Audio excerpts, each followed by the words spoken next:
The book is called The Liberty Amendments. Author is nationally syndicated talk show host. You hear him live on 710 KURV weekdays 6 to 8 p.m. And there's a third hour pre-recorded, Mark, 8 to 9 p.m. on 710 KURV. And I invite you to listen and to call the great one, Mark Levin, on 710 KURV. Mark, how are you? I'm good, my brother. How are you? Doing great. Man, trying to pour over your book as much as I can before I had a chance to talk to you. So we'll just wet the whistle a bit and All right. kind of tease, folks. I'm in Chapter 6 right now. Congress shall adopt a preliminary fiscal year budget no later than the first Monday in May. Right. And also, shall Congress fail to adopt a final fiscal year budget prior, across the board, 5% cuts everywhere. But I love the idea. A little bit of what we have going on right now, but if we were to adopt something like this, truly we'd see the reduction in the size of government. Well, Sergio, here's the thing. Even more than that specific amendment, my approach here and what I'm trying to get people to at least consider and read is we are unhinged, unmoored from the constitutional construct. So we have this all-powerful federal government, every branch of it. The Supreme Court every June issues rulings, and we're all wondering what it's going to do, and one justice moves in one direction or the other, and then suddenly the Constitution means what one man or woman says it means with no recourse whatsoever. Mm-hmm. Now, sometimes that's good, I suppose. Sometimes it's bad. But that's not the way the republic is supposed to function, and what never was. Or you look at the president running around talking about how he is now going to institute laws and by fiat and do other things if Congress doesn't come along with him. Mm-hmm. Well, that is a brazen act of imperial presidency and a rejection of separation of powers. Or look what Congress does. Passes these massive laws, then confers all kinds of authority onto the executive through these bureaucracies to regulate us. I mean, that's hardly a representative republic, too. And what I'm trying to say here is people want to defend the Constitution, as do I. I revere the Constitution, but the Constitution isn't really in play right now. And whether it's that, whether it's other clauses of the Constitution. So while it's important to fight out these Republican primaries, while it's important to try and take over your local party and do all these things that I would encourage conservatives and constitutionalists to do, the fact of the matter is that we are not functioning under our constitutional construct, and it's getting worse. And the circle of liberty that each of us enjoys is getting tighter and tighter and tighter. And we're being pushed around, we're being smothered, we're being regulated, whether it's our toilets and our light bulbs or our health care or our automobiles. And it used to be rather slow, and it's getting at a quickened pace now. It would seem that the constructs by which we're supposed to be governed and we're supposed to be participating in, there doesn't seem to be an interest, though, by the electorate to participate in it. One of the first things I thought when I was reading, and at the beginning of the book, you addressed the issue of term limits that I'm in favor for. Of course, we have the power already. I'm thinking, why change by edict of law something that it seems that the electorate refuses to change either, by volition or just by, default, attrition. They just don't seem to want to change. Let me address that, because this goes to the issue of what we are. We're a republic. So the issue is, what does the Constitution establish and what should it establish? Everything's not up for votes. We're not a little d democracy. So we have the power to vote or not vote for an individual. And that's perfectly fine. But notice we don't have the power to vote for a third term for a president. Why is that? Because it was later determined that it was dangerous, even if the people voted, to have a president for more than 2 terms. He's too powerful.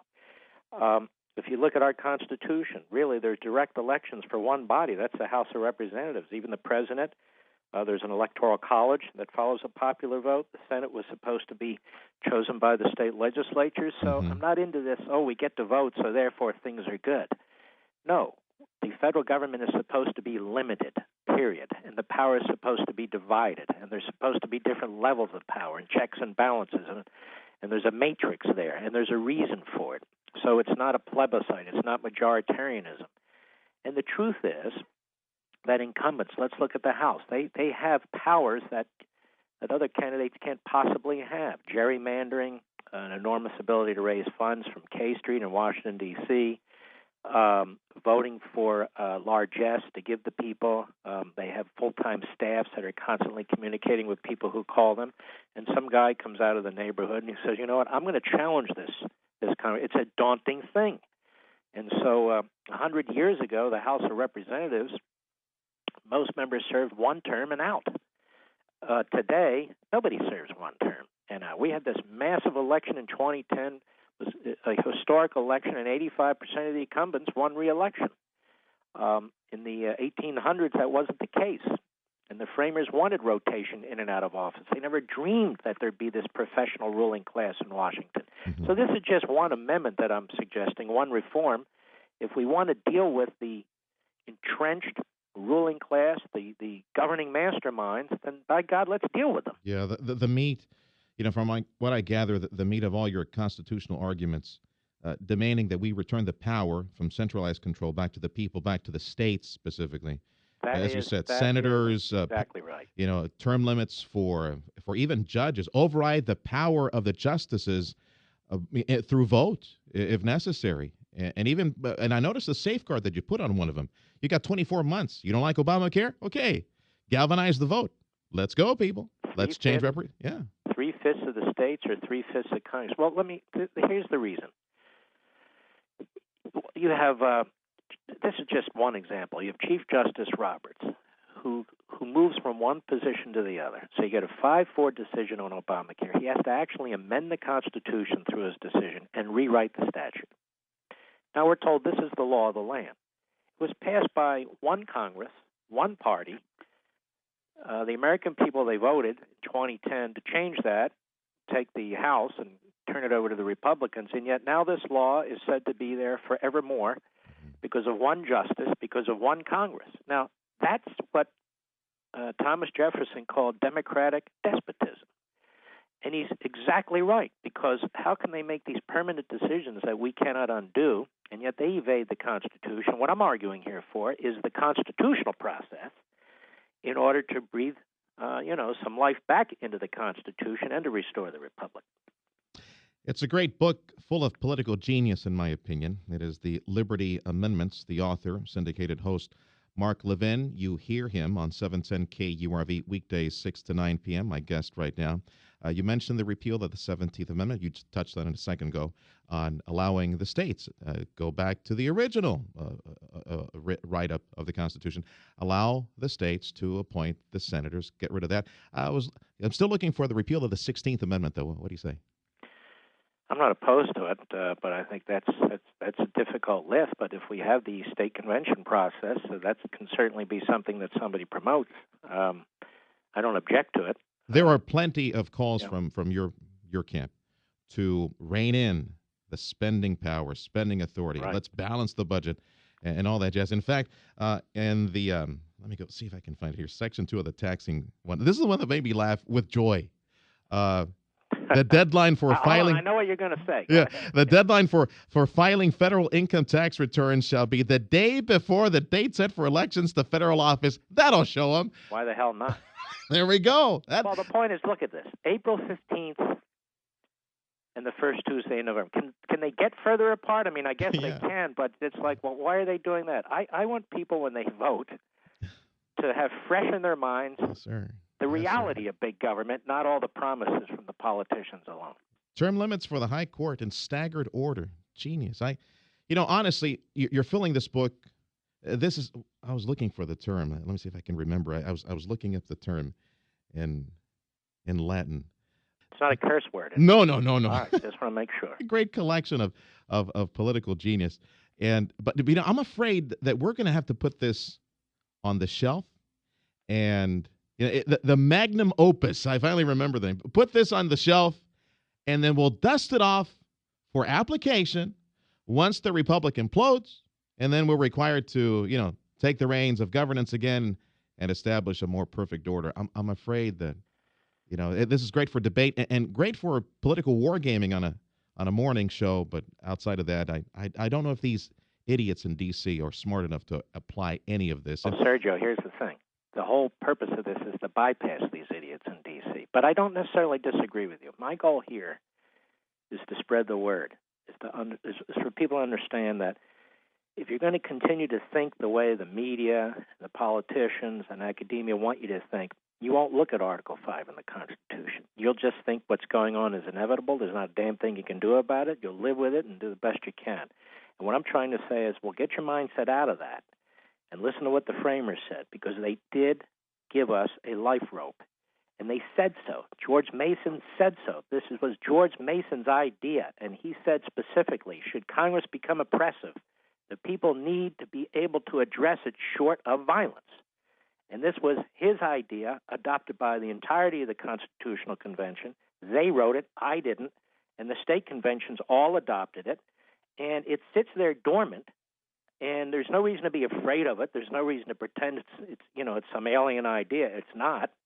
And I want people to become familiar with it, because there are groups now that are starting to rally behind this. But that said, if the federal government continues to do what it is doing, as you point out, and continues to be increasingly more centralized and authoritarian and attacking individuals and private property rights, and if this spending continues, this massive debt, which even the bureaucrats say is unsustainable, there will be a collapse. There will be a day of reckoning. Mm-hmm. And it'll be better that we pull something off the shelf, as you say, that's right there in the Constitution, not an abstraction or novelty, but from the framers, than anything else that's available. Imagine a world where all departments and agencies expired at a specific date. Force the lawmakers to do their job.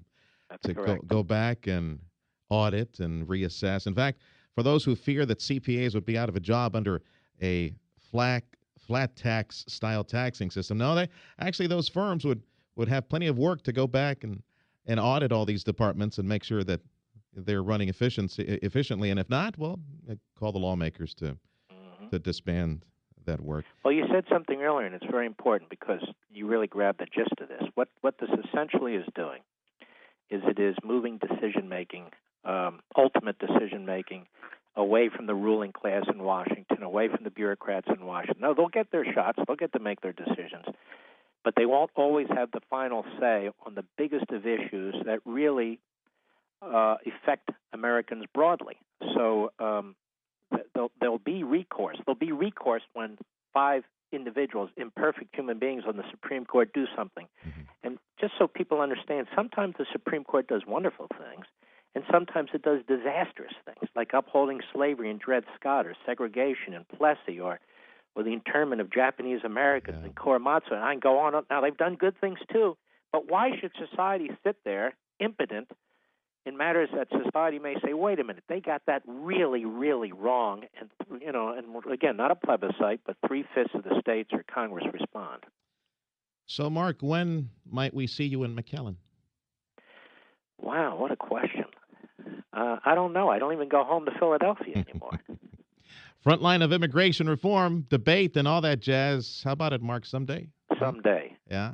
You know what? I'd like to meet you. You're very intriguing to me. You ask good questions, and I've been talking to a lot of people so far, and you really want to know more about it. The invitation stands, Mark, to come and visit us here at KURV. Come to McAllen, give you a tour of the river and the ranch country, and you can see the front lines of the immigration fight. How about it, Mark? I've seen it in California. Oh, you need to see it in Texas. You want me to come to Texas? Yeah. Yeah, one of these days I might. All right, man. How's that for a non-committal? All right. I'll take it. I'll put it in You're our a good pocket. man, Sergio. I appreciate it. Mark, thank you much. We'll keep in touch. God bless. Syndicated host Mark Levin. Mark Levin Show, 6 to 9 on 710 KURV. The book is called The Liberty Amendments.